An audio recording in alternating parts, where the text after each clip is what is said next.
Some of it has to do with the language in which economics came to be expressed after World War II. So the emphasis on formal equilibrium modeling, mathematical modeling of equilibrium conditions. You know, in a sort of Walrasian general equilibrium state where all resources are by hypothesis already allocated to their highest valued uses, there is no role for the entrepreneur to play. There's no need for an entrepreneur. There is no, entrepreneurship is assumed away by definition. Now, Mises, of course, as many of you know, also employed a kind of general equilibrium construct, what he called the evenly rotating economy.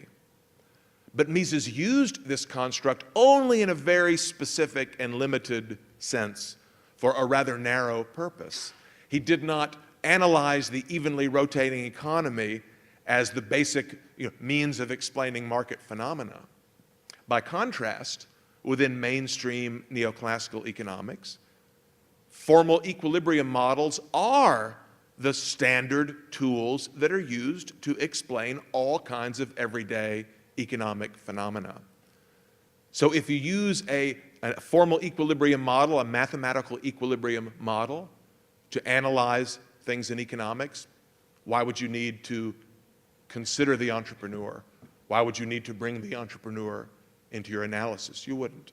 In microeconomic theory, the sort of central role played by the model of perfect competition, so-called perfect competition, and many of you have studied this in school, right? Infinitely small buyers and sellers, price takers, none of whom has any influence on prices, quantities, and so on. Again, this is a completely static model in which entrepreneurship is assumed not to exist. Okay? Now, within the last few years, 10 years, 15 years maybe, there has been a little bit of new interest in entrepreneurship within some fields of mainstream economics. There's a literature on innovation in which entrepreneurship is occasionally invoked, maybe as a synonym for innovator or innovation. In some of the economic development literature, there's a sense that maybe a way to foster sustainable economic growth is not to have the World Bank and USAID and the IMF, give money to state planners to build roads and dams, but maybe to try to foster a culture in which many individuals in the community will engage in entrepreneurial activity and have some sort of bottom-up development rather than top-down development. But again, even in those literatures, entrepreneurship is, the mainstream practitioners are a little uncomfortable with the concept. They sense that it is somehow important, but they don't quite know how to handle it. Now, the Austrian school, of course, is quite different in this regard.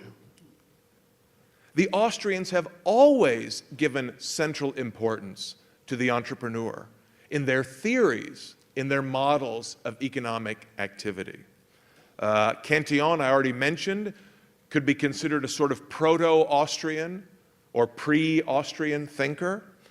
Karl Menger, while not explaining entrepreneurship in as much detail as some later Austrians would do, nonetheless explains very clearly that that the entrepreneur is the force that is responsible, the agent responsible for allocating resources, for organizing production in a market economy.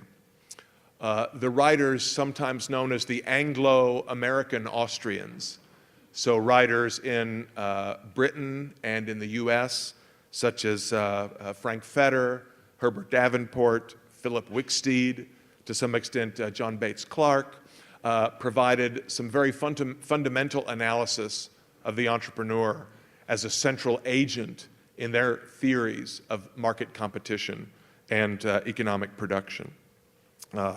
Mises, of course, devotes a lot of attention in his works, Human Action in particular, to entrepreneurship and the role of the entrepreneur. I'll discuss in just a few moments in a little bit more detail how I see Mises' conception of the entrepreneur. Murray Rothbard as well discusses entrepreneurship in great detail in Man, Economy, and State and in other works. Israel Kirzner, who was mentioned this morning, is a more recent specialist in entrepreneurship from an Austrian perspective, a sort of unique Austrian perspective. Also the less well-known 20th century economist Ludwig Lachmann, who became better known by modern Austrians for his epistemological writings, but whose most important contributions, I think, are in his development of Austrian capital theory. Discusses the entrepreneur has some very important insights on entrepreneurship in his 1956 book, Capital and Its Structure. Mises puts it as follows. Mises says, "It is impossible to eliminate the entrepreneur from the picture of a market economy. The various complementary factors of production cannot come together spontaneously. They need to be combined by the purposive efforts of men aiming at certain ends and motivated by the urge to improve their state of satisfaction." Right? That's the definition of purposeful human action, according to Mises. In eliminating the entrepreneur, one eliminates the driving force of the whole market system. In eliminating the entrepreneur, one eliminates the driving force of the market. You might have heard this phrase before, entrepreneurship as the driving force of the market. What does Mises have in mind with that term? He has in mind the agent that brings together the complementary factors of production, combining them in purposeful ways to achieve particular ends, namely, in a catalactic context, to make money, to earn money revenues that are in excess of money costs or expenditures. So, a little bit more detail about Mises and how Mises treats entrepreneurship. Again, there's sort of a more general or fundamental aspect of entrepreneurship, and then a more narrow and specific aspect of market or business or catalactic entrepreneurship. Well, as was already discussed this morning, and as most of you know, Carl Menger's analysis of economic process and economic behavior was different from that of his neoclassical contemporaries, such as Jevons and Walras, in that Menger was an Aristotelian. He emphasized causal relations and stressed that economics was ultimately the study of means and ends. That economic action is about the employment of scarce means to achieve specific ends. However, as was also discussed this morning, when one introduces time and uncertainty into the analysis, we recognize that the human actor, in assembling resources, in choosing among means to attain specific ends, does not know with certainty that those ends will in fact be realized. There's an investment. The investment may pay off. Maybe it doesn't pay off. So all of you who are attending this workshop, this seminar today, it cost you some money, registration fees, maybe transportation costs or accommodation costs to come here to Porto Alegre. There's an investment of your time. You could be doing something else this morning instead of coming here. So you have made some expenditures up front. Why do you do it? Because you hope that you will receive a huge benefit, a subjective benefit, learning new information, improving your understanding of the Austrian tradition, seeing famous celebrity professors, making new friends, networking, improving your networking, and so on.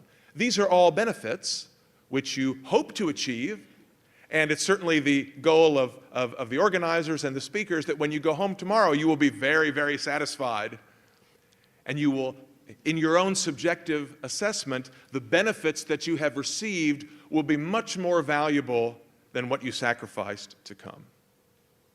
Now, it's possible, extremely unlikely, but theoretically possible, that you might go home disappointed and say, what a waste of time and money. Those guys were terrible. I couldn't understand anything that they said. Klein had a mistake on his PowerPoint, and it ruined the whole thing. And then we would say you've earned a loss, right? So my point is, you are acting as entrepreneurs in a sense that you have employed scarce means to achieve particular ends, but there's some uncertainty because of the passage of time. The ends, you will not know if you have satisfied your ends until the future, at which point the means have already been used, the expenditures have already been made. So entrepreneurship can be successful. It can earn a profit, a money profit, or a subjective psychic profit, or it can be unsuccessful. It can earn a loss. So as Mises puts it, the term entrepreneur as used by economic theory means acting man seen exclusively seen from the aspect of the uncertainty inherent in every action. So human action, all purposeful human action, includes a measure of entrepreneurship.